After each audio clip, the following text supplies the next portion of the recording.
gathered here on Mother's Day with memories and with a restatement of our affections, regards, and admirations for our parents, especially the mothers who went through the mystery and the misery of bringing us forth.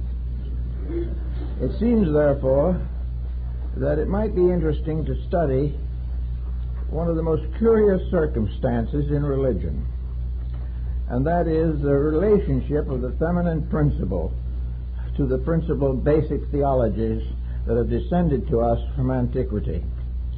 I think we may point out with some assurance that the purely masculine concept of deity is comparatively recent. In other words, most of the religions of antiquity had an entirely different attitude toward the invisible spiritual worlds and realities behind physical existence. Nearly all of the ancient religions of the world were more or less religions of family. In other words, the deities were more or less inspired by the earthly social structure, the brood family, the tribe. The emerging society was always the basis of a spiritual conviction. In other words, the earthly family, the basic family pattern, the Pythagorean 47th proposition, is father, mother, child. This was the original Trinity and has been so recognized for many thousands of years. In the mathematical formula of the Pythagorean equation, the square of 3 plus the square of 4 equals the square of 5. 3 father, 4 mother, 5 child. This concept has been sustained mathematically by philosophy for thousands of years. How then do we want to understand some of the points that have come up in the course of human change and evolution? Nearly all our religious thinking has been more or less rarefied to become the basis of our spiritual convictions. Society, more or less, regards itself as a symbolic unit, and this society has been extended upward to become the basis of a divine society.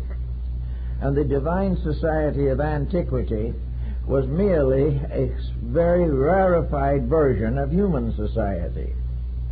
In the heavenly regions of the past, everything was based upon a family. It was not based upon a single deity.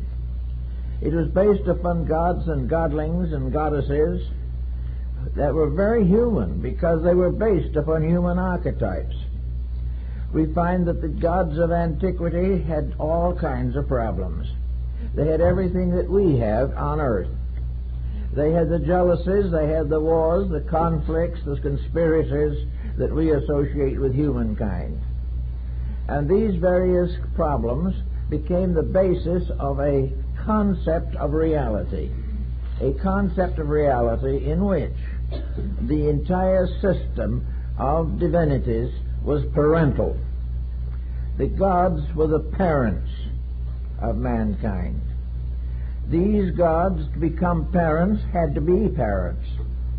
And each parent god, in one way or another, each deity, male and female, became parental as the fathers and mothers of mortals. The savior deities were the eldest sons of this parental family.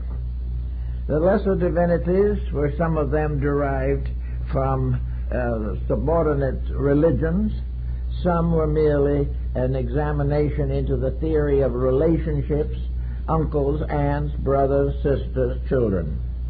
But heaven was a family, and it was a family for thousands of years, and as such was almost completely dominant among the religions of the world. This family of deity, this father, mother, child, became heaven, earth, and the underworld. It became the great triad of will, wisdom, and action. It became another great triad of wisdom, love, and service. Everywhere things were triadic, and the deities involved had equal rights and privileges and received appropriate venerations.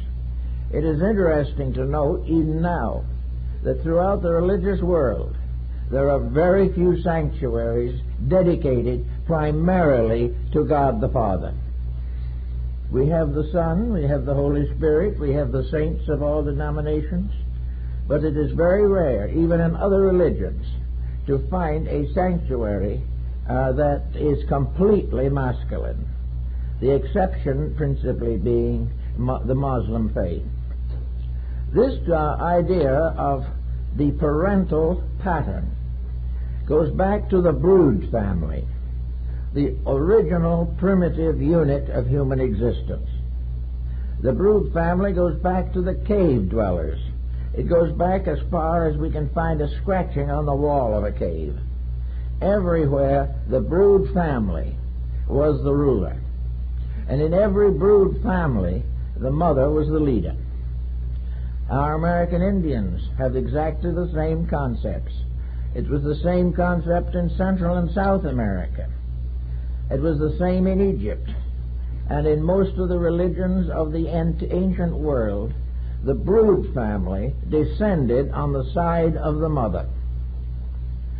In Egypt, the mother was the one who named, designated, and served as the ruler of the ruler. In Egyptian philosophy, Isis and Osiris, brother and sister, were rulers of the other world, and brothers and sisters ruled the material world. Everywhere this rulership was divided, but not in a sense of conflict, but because it was a family. And unless there was the male and female principle, there could not be the progeny. And in ancient times, the progeny itself was humanity. Now, this kind of thinking in some way got out of line and has gradually disappeared in the popular worships of the modern world. It is, however, still to be found in a number of localities. One of the most interesting examples, of course, has been the descent of the concept of the solar deity. The sun god has usually been figured as male, but we still have one exception to that rule. About 60 or 65 million Shintos in Japan worship Amaterasu Omikame, the goddess of the sun. The sun is feminine in that religion. All over the world, the family pattern, however, has continued to influence the thinking of mankind. Here in society, we are struggling for a certain sense of equality to overcome prejudices and opinions. And if we go back to the ancient way of things, we will realize that the world as a family was governed by a hierarchy as a family. Now, this point is very clearly indicated in the writings of Confucius, the great Chinese sage. He explained that the human family, the parents and children, was the primary unit of human society. Everything came from that.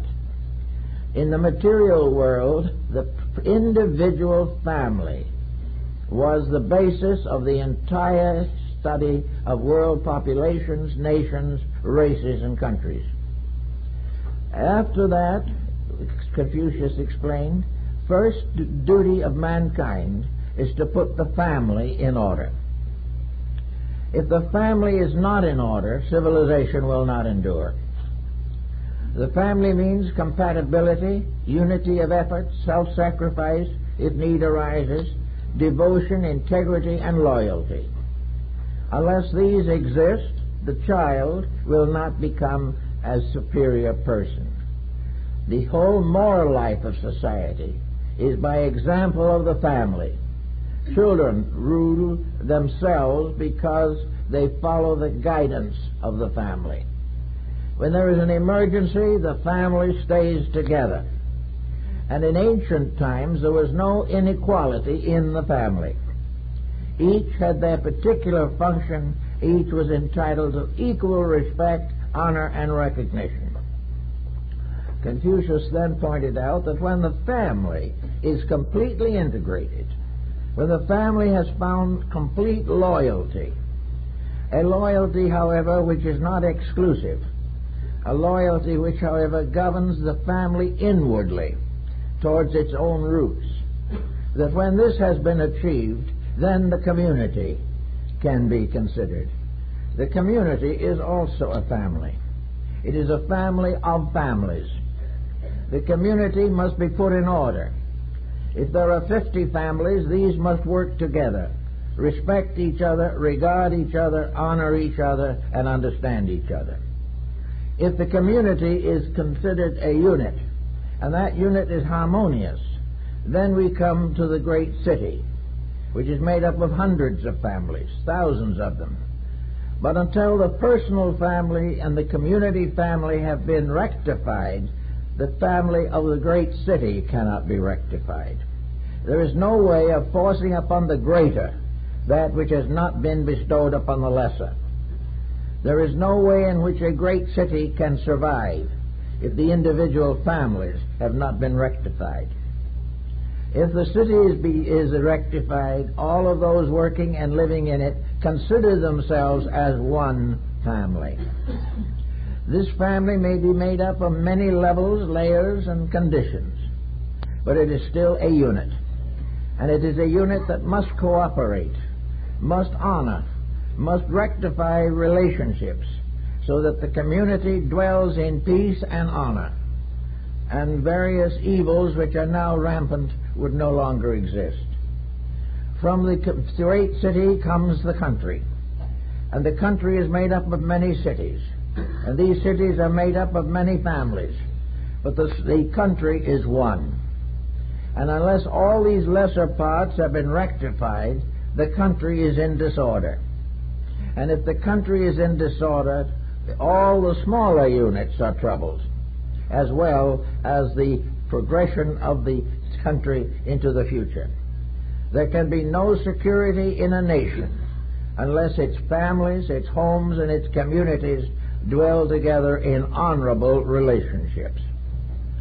And if these honorable relationships are rectified, the nation or the country is well governed.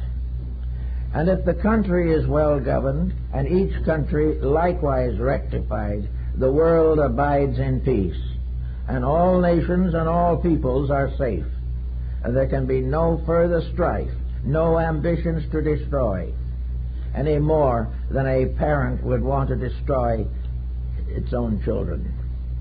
So after the world has been so rectified, there is one step further. And that one step further is to realize that this is an archetypal plan, a program that has existed before the beginning of time. And that above the rectified world is the region of the supreme family, that family which we call the Godhead, a family in which all virtues are exemplified, in which all rules and laws are imagined to exist. And in this divine family, there can be no prejudice, there can be no corruption of lesser peoples or plans, there can be no ambitions, and only a great good family.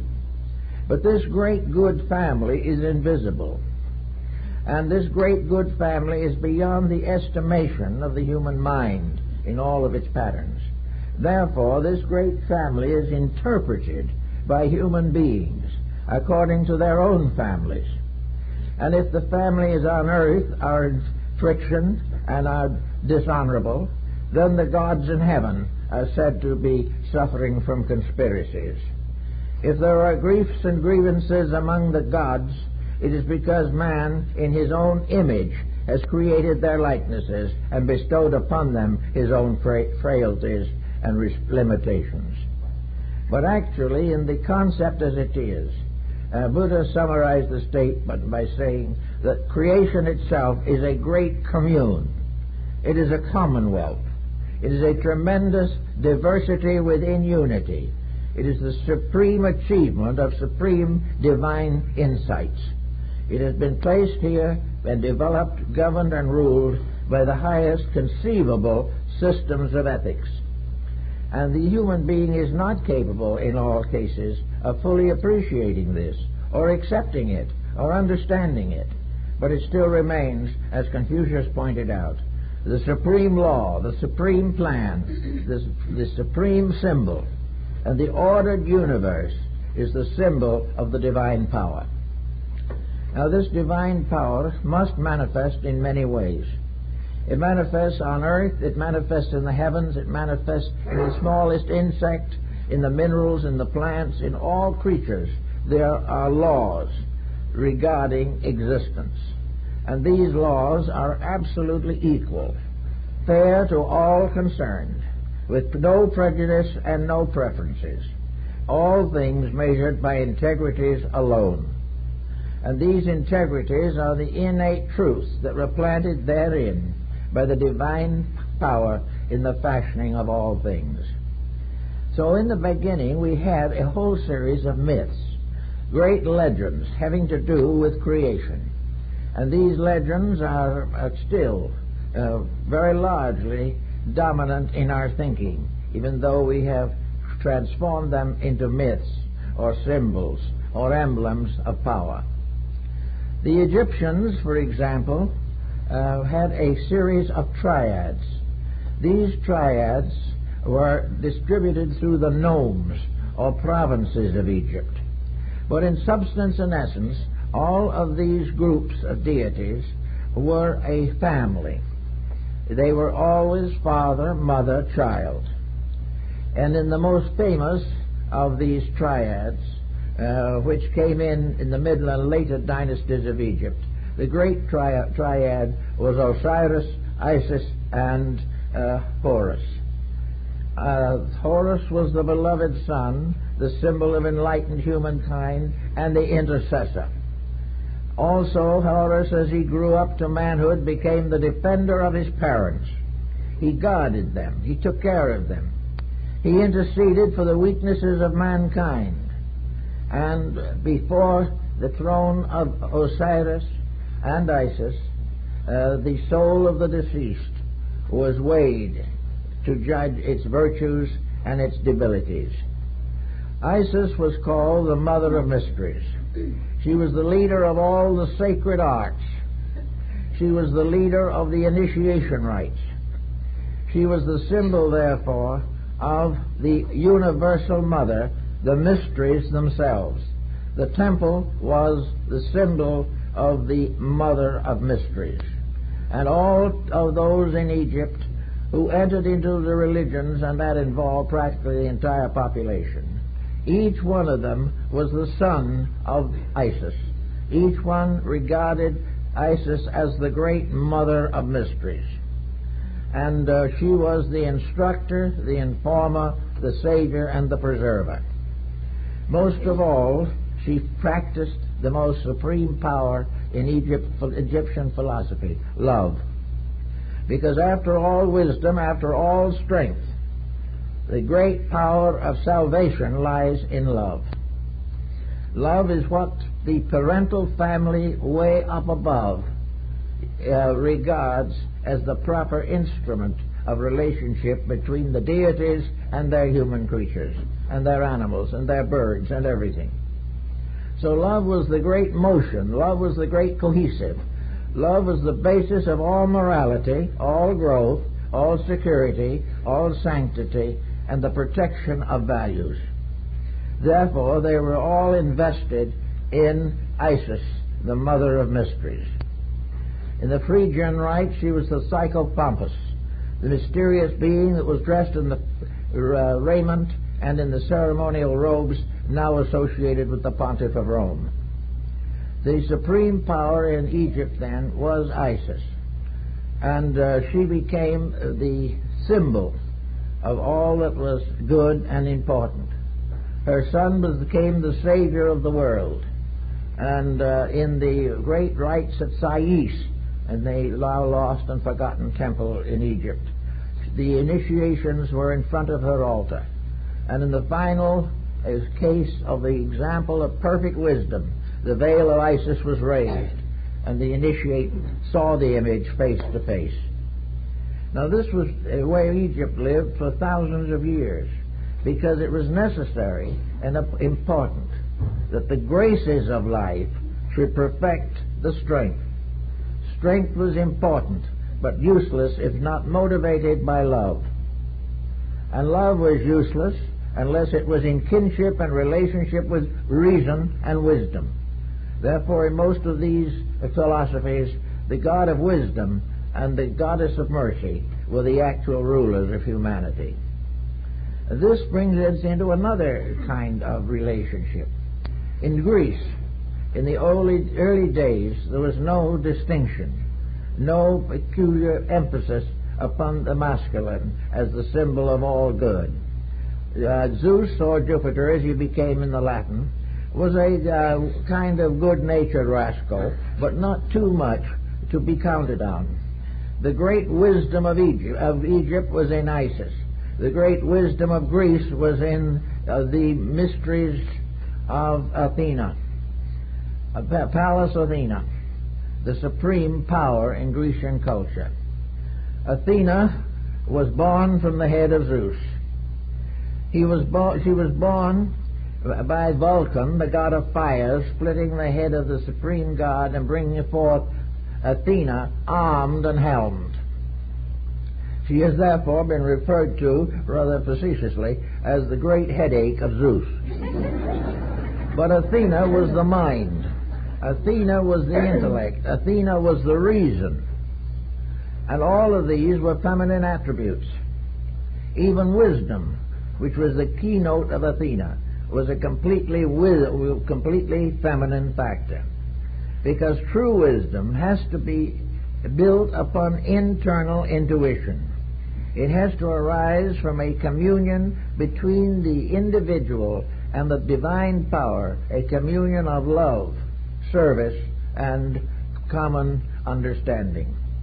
Athena, therefore, armed, became the guardian of almost every important art and science.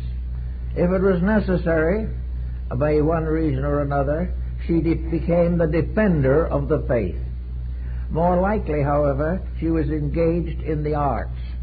She was the goddess of schooling and education. She was the goddess of art and music and literature. She was the goddess of judgment and of law and of medicine.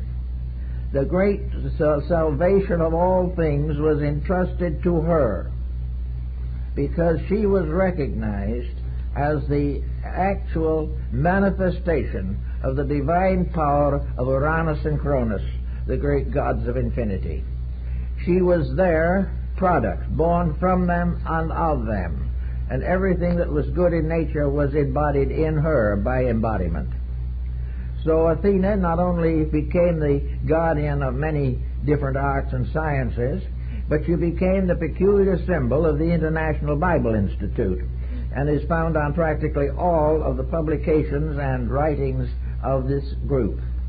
She is also the Britannia of England, the Columbia of the United States.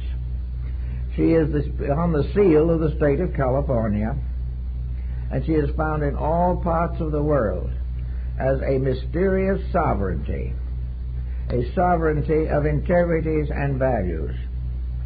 This goddess, therefore, became the Minerva of the Latins, and the Minerva of the Latins was given a particular instrument, a helmet which whenever she closed the visor of it, she became invisible. Therefore, she became the patron of secret societies and esoteric religions. It was always in her name. Zeus might be wandering about the earth on worldly affairs, but she was the guardian of the home, of life, of family, and of growth and integrity, nutrition, and internal wisdom, and of course of compassion.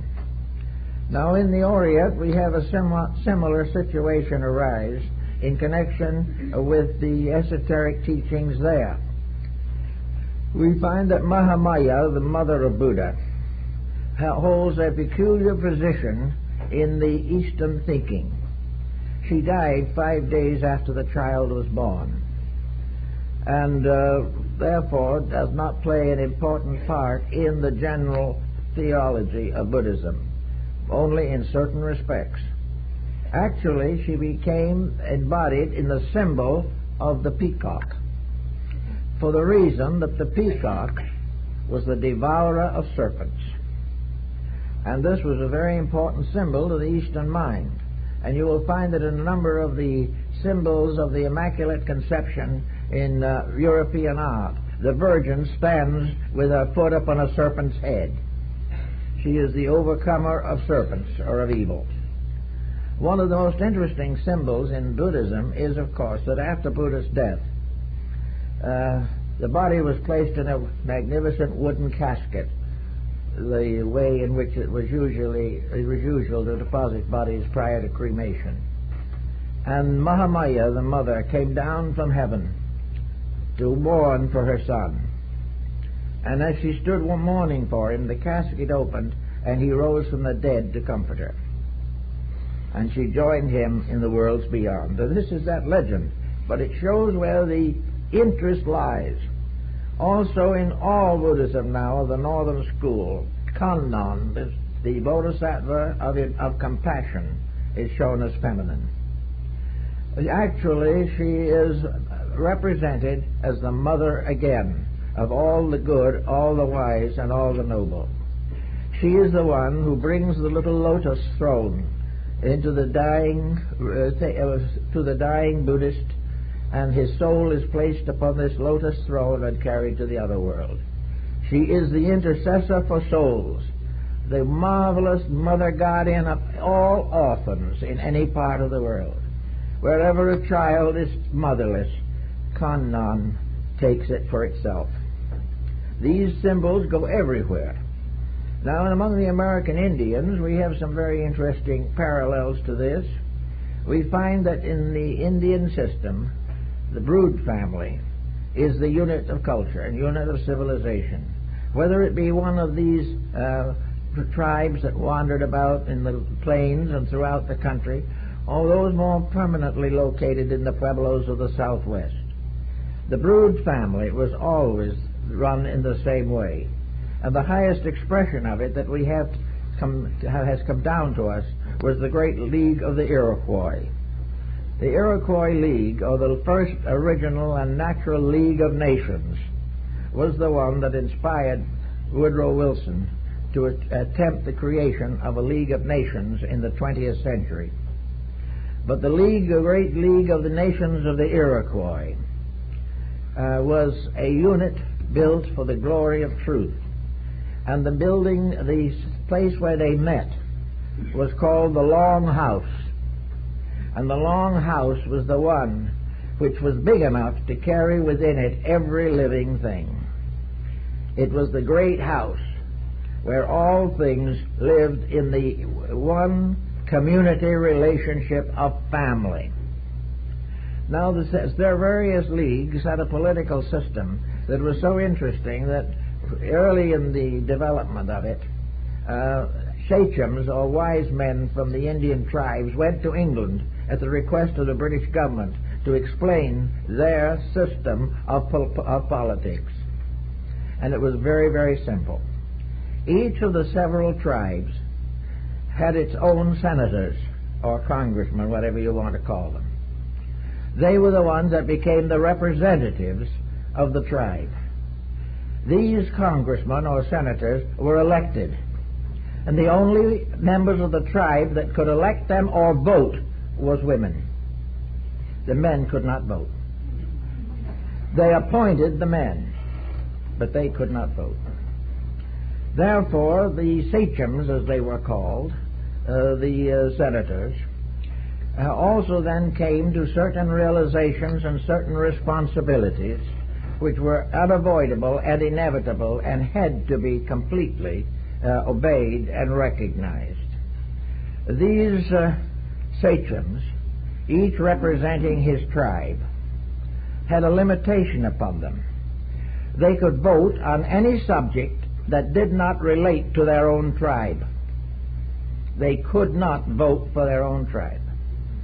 This was an interesting peculiarity that had rather long-range potentials.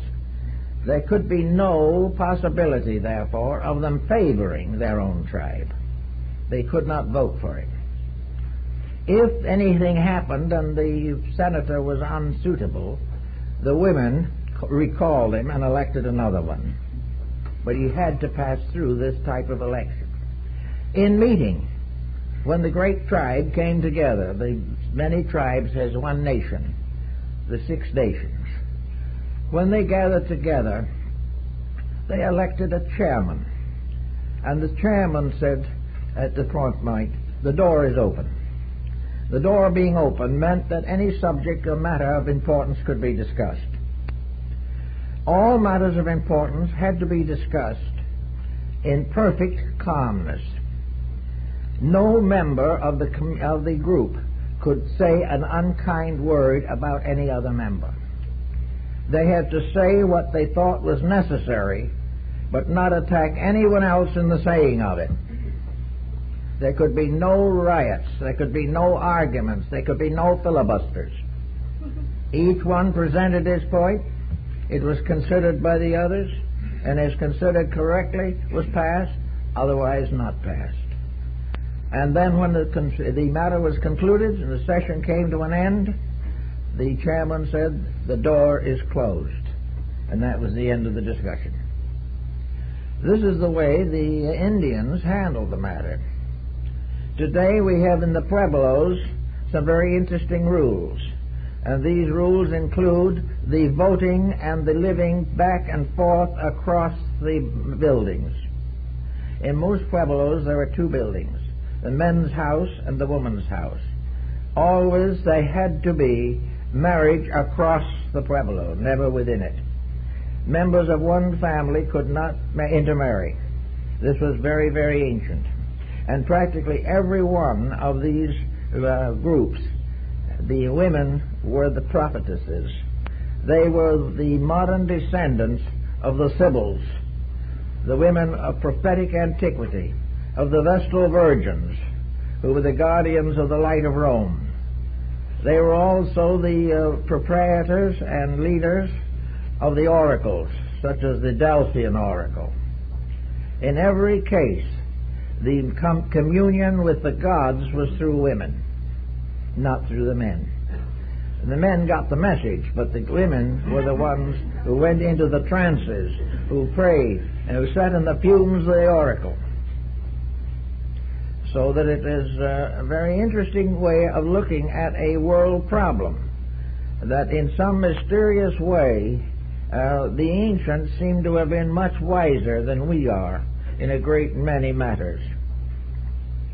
Also, I think it is well to bear in mind that in the early development of society here, the human beings making up our social structure gradually became separated from their religious principles. Now, the religious principles that we have today are identical with those of antiquity. They are the same truths for which there can be no escape. But even now, with what we understand, or try to understand, we cannot keep the peace. We are unable to practice the principles and integrities that have descended to us. And we went from antiquity, with its very important equalities, with its tremendous emphasis upon intangibles, the victory of the invisible over the visible in every case, and the realization that the great truths flowed down from causes unknown and unseen. We know these things, but we can't live them. Therefore, today we have a theology that is again based upon our sociology. We have a theology in which the ambitions take precedence over principles, wealth over integrity, and material power over spiritual values and life principles. So as just surely as the ancient world had its concept of the family, our modern world, more or less, has the concept of the family feud, We have inherited the complete feudal structure. And in order to prove that it was inevitable, we set up a war in heaven to make sure the same thing happened there. But we have no proof that this happened. We have only psychological convictions about it. The truth of the matter seems to be that we have merely shadowed our own shortcomings into space and made them seem to be divine laws. Actually, this is not the case. This is not real, but we have allowed it to become the common expression of our way of life. So in almost all parts of the world, we know that we dealt with a unified family divine power, that integrities were of several natures. There were integrities of the mind, integrities of the heart, and integrities of labor and common works. All these have to work together. And Comenius, the founder of the public school system, stated clearly and definitely that progress depended upon the education of the young, and that the education of the young, to have any value, must be acquired, built in, and perfected before the child goes to school. That leaves pretty much a key as to where it has to come from. The child has to learn from love and not from education as we know it. It has to experience principles, and it experiences them by living in the midst of them. This is why Confucius was so anxious to perfect the family, because with the family perfected, the generations go on one after another until the end of time. But with each family protecting the integrities of its young, society grows and perfects itself as a total. This is also clearly referred to by Mencius in his Doctrine of the Mean, and his tremendous respect for his own mother and the disciplines which his mother gave him. So everywhere we have this ancient recognition that there has to be a unit in society that works together, and that this unit has no superiorities and no inferiorities. It merely represents the manifestations of the principal processes of divine existence. In ancient times, there was very little of what we know as today as class consciousness. And even now, we realize as we go backward culturally, and we can do this in our present generation, as we drop back into the earlier centuries in the presence of emerging countries and those that have not emerged, we realize that the further back we go, even in modern society, the more equality there is. Inequality is a modern fashion. It is something that has come up when the individual felt that he could afford to disregard a large part of his own structure. But back in the older and lower areas of culture, men, women, and children work together on equal terms, each doing what is necessary to the preservation of society. Gradually we have changed this pattern, but as we have changed it, things have become consistently worse. We are not advancing the way we should. I think the time is very much at hand when we will have to realize that God is not a bachelor, that He is not something all by Himself, that God represents a symbol, and that divine symbol is actually what we call in Christianity a Trinity. It is 3 in 1, 1 in 3. And deity as a Trinity is Father, Mother, Child, a basic principle. It is the Creator, the Preserver, and the Redeemer. It is the actual family itself, with wisdom, love, and labor united in an absolutely indissoluble unity. If we can begin to think this type of thing, it will do a great deal to help to release the individual from a condition that has gradually intensified in recent centuries, a condition unknown to antiquity. a condition that had no place in the original plan of things, but which has gradually come to have a dominant value in social problems, largely from ambition and economic factors. So here today, we're more or less here to pay honor to what is probably the world's most important single symbol, and that symbol is maternity. It is the symbol of that without which all things end, that which, if disregarded or perverted, destroys civilization.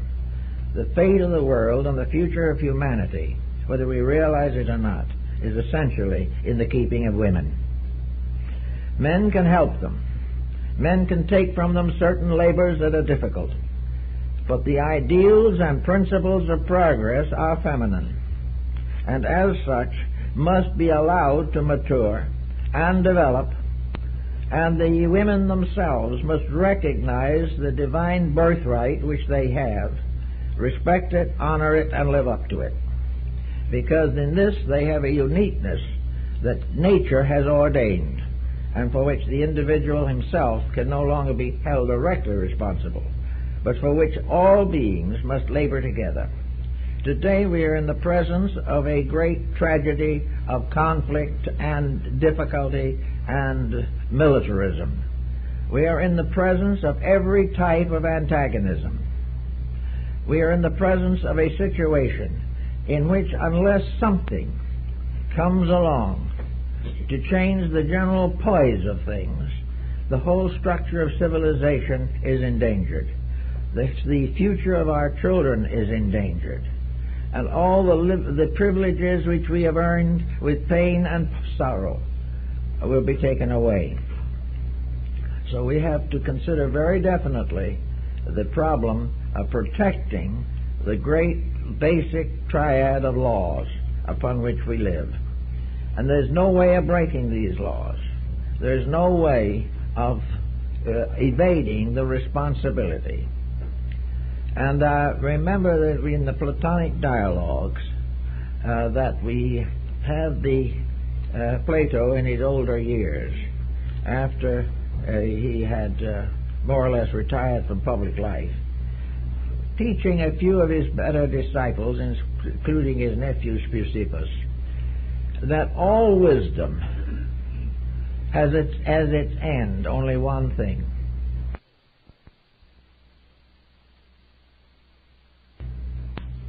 wisdom helps us to love and keep the faith. There is nothing in wisdom that can save us, but it can make us aware of something superior to itself. Education is not going to save us, no matter how many universities we build. But there is something in the university that can help us to outgrow the university. And that is the thing we are greatly concerned with. We have today great schools of science. We have a new age of computers that is already short-circuiting itself. We have all kinds of advancements that we boast of, including munitions. But none of these things have any permanent value and have no foundation in truth. The truth of the matter is that all material things exist for two purposes alone. The basic purpose being to preserve the continuity of material existence, and the second to outgrow it. And without these two working together, we're in very bad shape. Now, to get the thing back on its feet again, we have to restore the concept that the great moving power of creation, as we know it, is love. Without love, nothing will work. Without love, true love, nothing can be truly accomplished. And what we have generally regarded as affection or love is for the most part too diluted, too weak, and too inadequate to fulfill its own purpose. Therefore, the only basis of international understanding is mutual affection. The only way of preventing divorces from running away with mankind is affection. An affection, of course, based upon a certain experience. The things that happen to us are intended to be a continuing, unrolling scroll of learning. Every day we learn something. And now, every day that we learn something, we promptly forget anything we don't want to know, or never bother to take consideration of it. We are working on a mental level, and this mental level is getting us into one difficulty after another, because the mind is useless unless it is warmed by the love principle within it. Wisdom without love is fallacy. Strength without compassion is fallacy. Learning without love, or without leading to a greater faith in realities, is empty, is nothing to it. And we are living on this surface of this emptiness every day of our lives, and trying to make it seem as though it was important and useful. So if in the next few years, which it seems quite reasonable, there will be a continual unfolding of the significance of the feminine principle in life, that it is going to be restored to the dignities which it once held for long periods of time, until the human being became too intellectual and lost contact with reality. This means also, however, that the advancement of the feminine part of society depends upon some thoughtfulness, some consideration, and some realization of significance. Instead of assuming that this can be accomplished by the woman taking on the mental attitudes of the man, is not going to work. Because if it worked for her, it would have worked for him, and it didn't. The more she becomes a man in thinking and living and competing, the more certain she is to contribute to the common ruin. This is not her province. Her province is not to copy, but to originate. It's not to do what has been done by men, but to do what only a woman could do, has done, and can do again. It is a tremendous challenge in which a half of human life has become aware, or is becoming aware, of its absolutely indispensable part in survival. That the survival of humanity rests firmly upon the feminine phase of the human race. Now this means we've got to do something to try to point out these values and not allow them to be drifted along until it is too late to use their emphasis. It should be definite that actually every opportunity should be given and taken to acquaint the women of the world with their spiritual responsibilities and opportunities, their social leadership, and even their political leadership. A political leadership which, perhaps like the League of the Iroquois, permits them to appoint their representatives, or be their representatives themselves. But the main problem is to keep the heart power dominant. Love and love alone can solve this problem. Nothing else can. Faith can be strengthened by love, and love can strengthen faith. Peace can be aroused by faith or become apparent through love and through kindness. Kindness was a very great power in ancient thinking, and we now consider it largely as a feminine virtue. But kindness is, according to Buddhism, is the next world teacher. The next world teacher is the Bodhisattva Maitreya. And the word Maitreya means kind, or kindness. And it looks awfully much as though there is something very deep and mysterious in this ancient concept that was given to the world over 2,000 years ago, that the universal savior of the future must be kindness.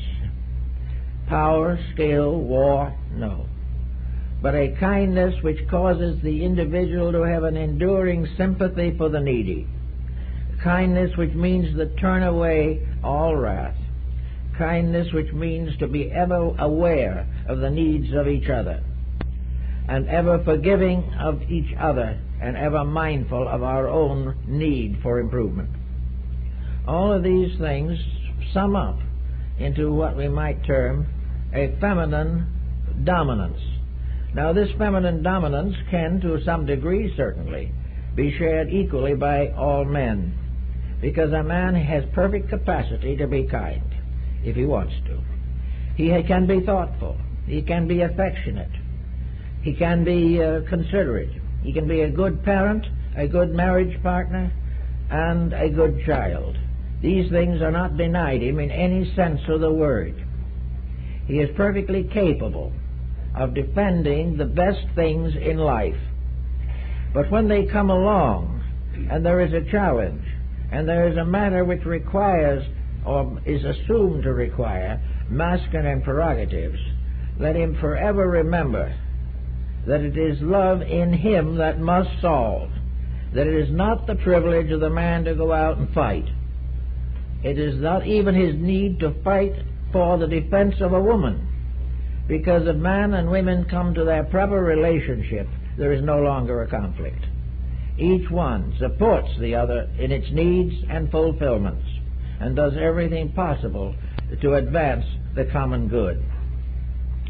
So it's natural that the maternal instinct, which we all recognize, and which goes on through life in most cases, parents are thoughtful of their children for the most part throughout all the years of life. But in some mysterious way, life has crippled many of them. They are disillusioned, they are hurt, they have had disappointments, they have been betrayed in many respects and ways, and outraged. But there is still the great necessity of starting somewhere to put the thing back in order. And the place that may all things have to begin is in the cradle. The beginning of the reformation of the world will not come from the top. It will not come from the great treaties which will be made and broken before the ink is dry. The great changes for the future begin in the cradle. They begin with a new relationship and a new understanding between child and parent, a bringing up of the child in a present atmosphere, one of control, discipline, and affection. A parent actually able, through knowledge and insight, to bring to the child everything possible to enable it to become a law-abiding, lawful, and intelligent citizen.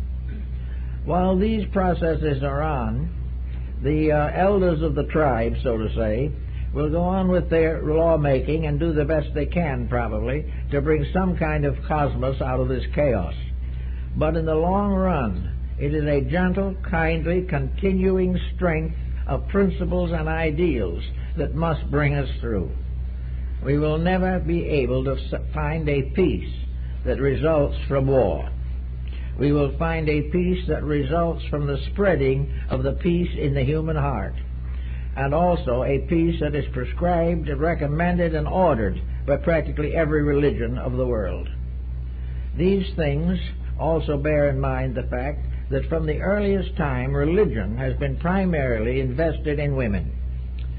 Religion has become their instrument, and in Christianity, the number of canonized women is very considerable, and many symbols and articles are related to women. The robes of the sibyls become the garments of the cardinals, and the cardinals and the higher officials nearly always wear robes that are suggestive of the women of antiquity, who were the oracles and the custodians of wisdom. So the churches, the mosques and the synagogues and the temples and the chapels and the shrines all have the same essential principle to work with. In every case, God has so loved humanity that it gave its only begotten Son to save the world. And that love of God is the mother of humanity. It is that love which is expressed and exemplified. Without that love, the act of creation would be sterile. But divinity has given the power of love to control all things. And the divinity itself is an androgynous unity. It is mother-father. It has to be both. It cannot be either alone. It is a power which is divided in us, but was unity in the beginning, and must again ultimately be unified in creation. Everything in the end must be governed by perfect wisdom, resulting in perfect love. All these things we sort of realize now, and we're reaching out and feeling for them in times of trouble and wondering if something can be done about it. But I think something can be done about it, but it's going to take a little thought. And I think among the things it's going to take will be a very definite acceptance by women of their divine birthright, of the right that they have to have a marvelous and protective power in the form of their leadership of mankind. Actually, as has been made many comic remarks about it, the average man is a rather helpless creature at best, and he's getting more so every day. He is becoming hopelessly involved in world affairs. He's trying to get a job and keep it. He is being pushed around by mechanization. He is being unemployed through the corruptions of our economic system. He is a perturbed and disturbed creature. And he in turn needs a certain amount of insights. He has got to also find that in his heart and soul there's only one thing that will ever bring him any peace, and that is that he will be able to put his own life in order, that he will be able to be the person that he would want to be if he could be. And to do this, all he can do at the present time is to become a proper spirit in his own family, that he can share the responsibilities of that family, contribute in every way that he can to leadership in his own field, and to support the maternal growth of spiritual values in family life. He has the only things he can do at the moment, really basically, is to have faith in a divine power, and to have love for all he knows and all that he can do to help those for whom he has responsibility. These things he can do, but in some mysterious way the gates of intuition, the mysterious power of leadership, is best developed in the feminine nature. Now, how would a woman go about to strengthen this particular factor in her own life? It becomes obvious that if she simply becomes a companion to a materialist, this is not going to do it. It also follows that if she follows with all the ambitions and economic pressures that she has always carried, if she also is very success-centered, wants all the physical things that she can have, and things of this kind, something has to be sacrificed. And this sacrifice has been going on for a long time, and it's produced nothing. The main thing that the woman has to do is become better informed about the universal plan and the laws that govern it, to realize that her dignity in it has been neglected, that her conscious active participation in the fulfillment of the universal mystery has been passed over too lightly. There is a responsibility in her that no man can ever carry. There is a responsibility in her that if she does not carry it, all humanity will suffer. Therefore, it is most important that her power be protected, that her vision be clarified, and that the true principle of compassion will guide her in her daily labors. This compassion will rub off. It will rub off internationally, interracially. Once people begin to think in terms of a natural respect for each other, the whole history of the world will change. Now, 50% or more, a little more than 50% from the recent statistics, of the population of the earth is women. These women represent probably close to 3 billion human beings. These 3 billion human beings possess an internal sensitivity they are born with. They are naturally closer to life than men. They are naturally more involved in the mysteries of generation and regeneration than men. Their entire equipment fits them to make the greatest contribution to progress of either sex, and they are outnumbering men and are gradually gaining greater and greater recognition in every field. If over half the population instinctively, internally wants peace, actually realizes the danger of war, feels in its own heart the pain and suffering and misery of competition and destruction, if over half the world wants peace and is founded in a philosophy of love and faith, is actually endowed with a mercy beyond that of the opposite sex, if this is true, the situation can be solved. There is no reason why that part of life which carries its greatest ideals should be powerless to take any positive effect in the situation. It is perfectly possible for women to end war. They can do it if they want to, because they have the majority.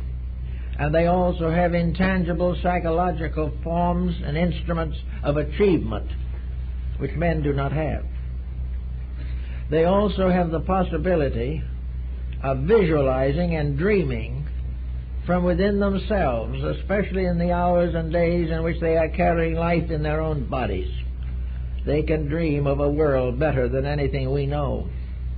And with over 3 billion of them to do it, why is it so slow? Why is all this not being done? Is it because women have not as high an estimation of themselves as men have of them? Is it because for some unknown reason they believe that love and faith are not strong enough to take care of hate? Do they believe that religion is too weak to work against economics and competition? Are they so structured that they believe that they can live in comparative peace with maybe a half of the world hungry? What are these things that are retarding the most powerful force we have in the world today? A force that has been neglected, a force that has not been brought into focus, a force against which almost every vice we know would have to fall. This is something that seems to be very needed, and it's very possible that the present trend, which is definitely a feministic trend, has this at the root of itself. This is the fact that can be and restored as it was of old. 5,000 years ago, women ruled the world and ruled nearly every institution of mankind. Now they have difficulty ruling anything, including themselves. It cannot go on like this. Here we have not a treaty, not somebody signing a pledge, not a group of people meeting to try to outlaw difficulties between Ethiopia and some other country. We have a tremendous force internally aware of the great need of love, internally aware of the importance of peace, internally aware of the fact that it does not want its sons to go to war and die. It does not want its daughters to fall into negative patterns that have no permanent value. These people can and should be the leaders of tomorrow. They should help us to make peaceful the lands in which we live. And our education for young women today should definitely include very definite training in idealism, integrities, and the highest form of the recognition of the dignity of themselves. That they are not second-rate citizens and never were. They have always invisibly, visibly, or psychologically ruled the world. Now the time comes for them to unite to make certain that a better world goes on than we have had up to the present time. It is largely in their keeping. Some will say men have failed. Well, probably they have. The failure of men is bad, but the failure of woman is worse. Because with her, if she fails, all hope for security, peace, and ultimate intelligent conduct all go together. So it is very necessary today for every person to try either to increase insights, increase understanding, or increase faith, and to become more and more capable of handling all these little irritating, nagging things which have divided people for so long. This is no time for division. This is a time for unity. The unity of effort. And I think we will find that when it is placed on the proper level, we're going to get a great deal of cooperation. Both men and women are willing and can work together. They can build together. If they have dreams, they can dream together. And there's a very poor man, indeed, who will not rise to his wife's dreams if she makes them clear and honest. We can also do much in the making of public opinion. We can become individually more expressive of the values we believe in. We can do much to change the entertainment field. We can do much to change the literary field of the moment. We can get the degeneracy out of our modern way of life if we want to. And the power to do that is in the understanding woman who knows what it means to do it wrong, and who also has the power always to correct the faults of her own kind and also the faults of men. These points are coming up. We are getting very close to the time when some of these facts are going to have to be faced. We are now at a time when every situation that we know of has come to a dead end. We are not getting anywhere. Now, we are not going to achieve this by simply electing women to a public office. They're entitled to it, no one doubts it. But that's not going to answer it if they keep on running the way the men ran it. We're going to be right where we were. So the effort of a woman to succeed by being like a man is a dead loss to her and to the world. She has got to do the thing that she alone can do, and that is dignify the internal values of life. She is the one who must emphasize those basic spiritual values which are the substance of religion. Well, men talk about religion, and a lot of them try hard to live according to it. Religion is probably the most powerful force in the life of woman. But this religion cannot be sectarian. It cannot be competitive or combative. It can't be constantly involved in internal strife and struggle. Religion must be the internal awareness of all people of the rules of the game. It must be the recognition of the essential reason for being here, and that is to come to understand the power that put us here, the reason for being here, and how we can fulfill the unfinished business of the ages. With this type of thinking, we're going to get somewhere. We're going to find that a unique contribution will come in. And as we think back over history and study the matter, we will realize that wherever that contribution appeared even for a little while, it made a unique improvement in humankind. It was a tremendous constructive force. But in the course of time and the rising of material ambitions and material aspirations, the essentials have been forgotten. But here we come. And I think Nostradamus was one of the prophets who pointed out that near the end of the present century there must be a great and major change. That it may be preceded by a great cataclysm of some kind, maybe not. He hoped it wouldn't be. But the world wasn't going to end, because he says that at the beginning of the 21st century the Paraclete will come. Now the word Paraclete means the peaceful. There is going to be a resurgence of life in which the divine plan and the divine purpose will be restored. It will be a time when all governments and all ways of life will begin to pay honor and tribute to the immutable principles upon which existence stands. And at that time, the Prince of Peace, or the Princes of Peace, may come. But whatever it is, the great change is one thing and one thing only. It is the change, the shift from fear to faith, from hate to love, and from error to truth. We cannot build on any other foundation. And of all the values that we have that we need most, these values are associated particularly with women. They have always been hymned and sung in these respects. They have been worshipped in a strange way, generation after generation, by men who never understood them. But they have still been held and are still regarded as the most powerful force in the world. Now, the problem is to try to use that force without going to the heads and making them the new conquerors. This won't do.